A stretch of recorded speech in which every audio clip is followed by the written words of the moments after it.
uh, provide you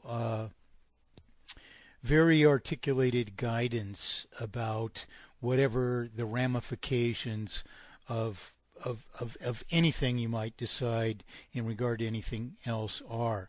I'm not sure how much the rest of you are familiar with my background, but I'm the original author of this thesis, 1968 thesis, that any purported economy based on interest-bearing debt ultimately terminates itself under insoluble debt. And in fact, I'm a software engineer. I provided the Reagan administration with computer models in 1983 and 4, which articulate this thesis, in effect, and which projected that the present global collapse of the worldwide lie of economy would fail at approximately 2010 AD.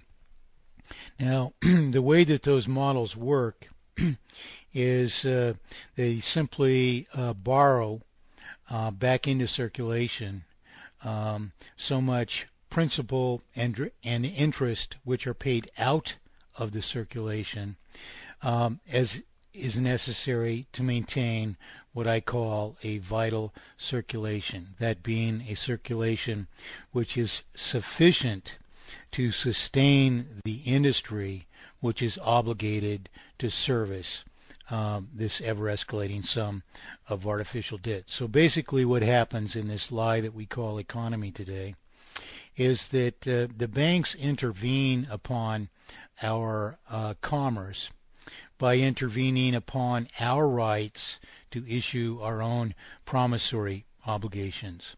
I notice in your IFRI material, for instance, you address an issue of private issuance of currency.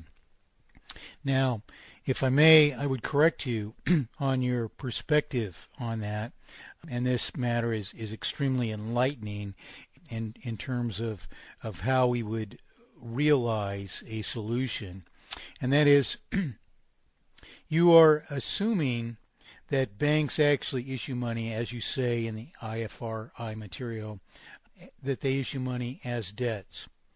In truth, what's really going on is every time there is such an issuance, one of the people, assumes a promissory obligation. That is, we promise to fulfill a debt. And the real role of the bank is that they do not create a debt at all. They have no power to create a debt because they never give up what we call in the United States in our legal system here, lawful consideration.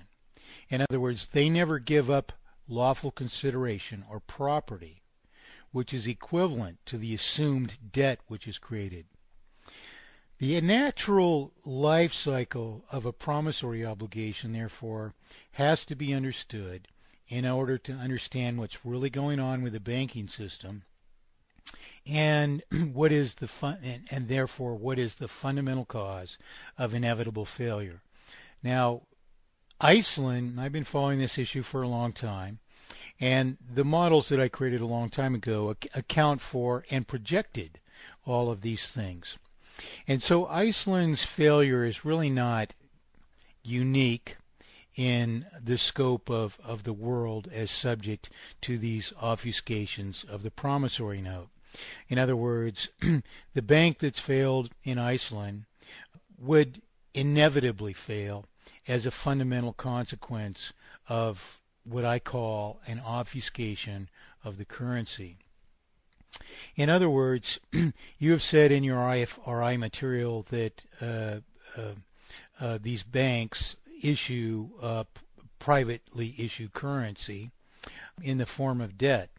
But the truth of the matter is, none of those debts could ever exist but by the explicit agreement or consent of we the people who agree to assume a promissory obligation. Our mistake is thinking that we can only borrow our own promises to pay from a banking system. The banking system is just intervening upon this right of ours merely to publish evidence of our promissory obligations to each other. So two crimes ensue. The first is that they launder all this principal into their possession. And the second is that for no more than the mere negligible costs of publishing these evidences of our promissory obligations to each other, what we call money, for no more than the negligible costs of publishing money, they impose what we call interest. And this interest is responsible for a perpetual multiplication of ensuing injustices above this first crime, which launders all the principal which is ever created in this way into the possession of the bankers. So the second crime is actually even far more monumental. It's a crime of ever escalating injustice, and it's a crime because it escalates, it inherently and irreversibly escalates the cost of servicing an ever escalating sum of artificial indebtedness in proportion to remaining capacity to pay or service this sum of debt.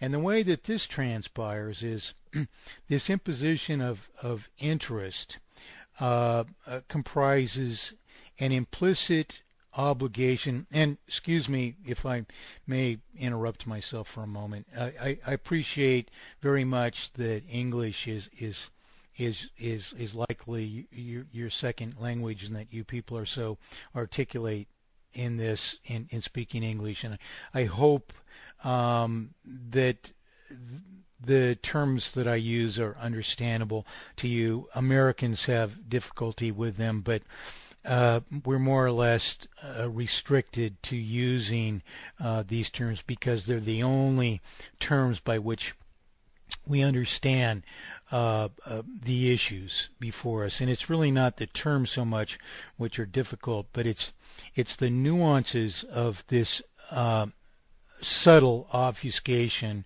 of the currency which is important for us to understand. So what I'm saying, I'll give an example of when I'm finished with this brief explanation of it. When the banks issue this currency, they're merely intervening between us to issue our promissory obligations, which are actually obligations to each other. They don't even actually exist in the bank. And I would like to return to that point and provide you with examples of promissory obligations as they exist in nature, and as they must exist in order for us to eradicate the problems which beset the entire world, not just Iceland. So when they impose interest upon these falsified debts to the banking systems, what's going on is the interest comprises an implicit obligation to maintain what I call a vital circulation. What do I mean by this? What I mean by that is that it comprises an implicit obligation to maintain a vital circulation is, at most, at any time, the circulation is comprised of some remaining principal. It can never exist of more than the sum of all remaining principal, because money is only introduced as the principal of a debt. And what we call a debt is a further obligation then to pay out of a circulation comprised of some remaining principal, not only all the remaining principal, which may exceed the circulation itself, but all the interest on the remaining principal as well. So you're actually compelled to pay out of a circulation C so much as which is comprised of RP, remaining principal, so much as P, all principal, the sum of all principal, plus I, all the interest on it, a greater sum than exists in circulation.